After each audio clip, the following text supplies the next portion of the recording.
Tú ya hacías un libro y empezaste a hacer manuales inconscientemente, ¿eh? Pero me imagino que hiciste diferentes niveles y esto y lo otro. ¿Qué tanto o cuál es la diferencia entre armar este libro de toda tu experiencia previa? Porque no es un libro típico con ejercicios. Okay. No es un libro para aprender inglés. Okay. Es un libro es una guía de cómo yo, independientemente del nivel en el que esté, ya sea principiante, intermedio, avanzado, o que sea un docente y que quiera saber cómo ayudarle a mis alumnos a dar ese brinco o qué hacer para desarrollar cada habilidad, es precisamente esto. Está escrito como estrategias, como tips. Una amiga, colega, mi hermana, dice, me encantó su reseña porque puso que son muy buenos hacks. Okay. Ajá. Y lo puse muy sencillo, con lo que mejor resultados he visto de mis alumnos. Okay. Entonces lo puse muy práctico para cada habilidad, por ejemplo, para desarrollar la expresión oral, o para comprensión auditiva, o para redacción, o para gramática, o para vocabulario. O sea, ¿cómo le puedo hacer? Porque todos tenemos necesidades diferentes, entonces, o metas diferentes. Entonces está la primera parte. El libro está diseñado para que la primera parte sea precisamente esas recomendaciones, con códigos QR. Ya está bien interactivo, entonces el libro, ¿qué? Ahorita lo que estuve ojeando. Y la segunda parte es un cuadernillo de trabajo para ayudarte a ser más ordenado y organizado. Pero creo que lo más valioso de este libro, no tanto las estrategias, es esta hoja inicial y sobre todo la carta compromiso. Okay. Porque cuando nosotros nos comprometemos con nosotros mismos, tomamos una decisión y tenemos bien claro el por qué, no importa lo difícil o cuando decimos, ay no, ya no quiero, pero sí o no, en cualquier cosa, en hacer ejercicio, en entrenar, en lo que sea, en hacer una maestría. Si tú no sabes por qué lo quieres, te puedes dar por vencido y puedes decir, ay no, y tiras la toalla. Claro. Pero cuando dices, ay no, pero entonces no voy a poder esto o lo otro, o me va a costar más trabajo, o más dinero, o X o Y, entonces dices, no, sí, lo voy a seguir. Entonces, esta hoja es, ¿dónde estoy? ¿Cuál es mi meta? ¿En cuánto tiempo? ¿Por qué? Okay. ¿Y a qué me comprometo? Casi un contrato. Okay. Para realmente lograrlo. Y después está una bitácora. Un schedule, Esta bitácora, porque me preguntaron, ¿cómo puedo saber mi avance?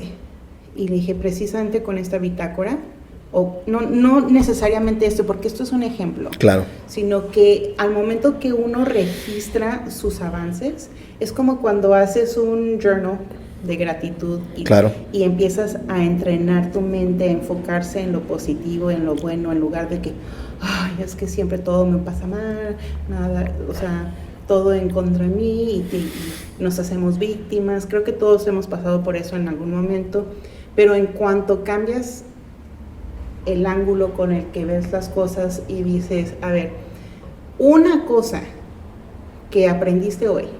Por ejemplo, yo aprendí muchas cosas al estar platicando contigo porque yo no te conocía. Claro, sí. ¿No? Aprendí cómo llegar aquí porque no sabía, ¿no? Tuve que usar Google Maps. Son cosas que podemos decir, ay, son cosas insignificantes, pero si los escribimos, cosas que vamos aprendiendo y le damos un valor, por ejemplo, del 1 al 5, ¿qué tanto aprendí? A lo mejor fue algo nuevo, todavía lo tengo que desarrollar, a lo mejor estoy en un 3, en un 2, Nosotros somos nuestros peores críticos. Y al momento que evaluamos esto de que, ok, ¿qué hice hoy? ¿Cuánto tiempo le invertí? Okay. ¿Y qué fue lo que aprendí de eso que hice? Y me valoro. Al final de la semana, me permite ver, ay, me estoy enfocando mucho en esto y no tanto en esto. Pero también me di cuenta que el tiempo que le estoy dedicando a lo mejor es muy poco. O sea, el tener algo visual es como por cualquier líder, cuando está haciendo un plan de acción, necesita ver o tener un registro, evidencia, para poder tomar acción y poder hacer ajustes, poder analizar y poder evaluar y poder decir, no, tenemos que a lo mejor cambiar la estrategia, pero si no hay evidencia, es difícil hacerlo nada más de memoria. Sí, ¿no? Sí. Entonces, y más pues, porque te estás juiciando tú solo, sí. ¿No?